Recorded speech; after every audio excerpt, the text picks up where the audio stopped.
آتے گزرے ہیں سکندر، اس کے بعد محمود غزنوی، اس کے بعد چنگیز خان، اس کے بعد تیمور، امیر تیمور ازبکستان۔ ان 4 بندوں جیسی فتوحات کسی نے نہیں کی۔ تو سکندر کی عمر تھی اس وقت 31 سال 10 مہینے 8 دن، 32 سال پورے نہیں ہوئے، اور ہمارے ملک کو قتل و غارت اور خون کے دریا میں بہا۔ میرا ضلع ملتان ہے، ملتان میں وہ زخمی ہوا اور وہ تیر لگا، نکالنے لگے تو نکلا نہیں، ٹوٹ گیا۔ وہی زخم اس کی موت کا آگے سبب بنا۔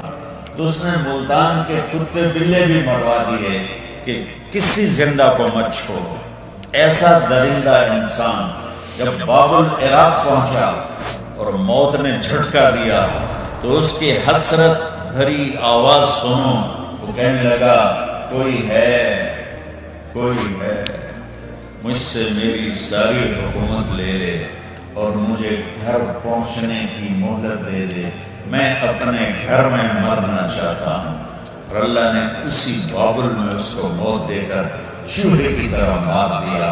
حرص و حوث کا جہان ہلاکت کا جہان ہے، اور صدقات اور خیرات کا جہان یہ عزتوں اور بڑائیوں کا جہان ہے۔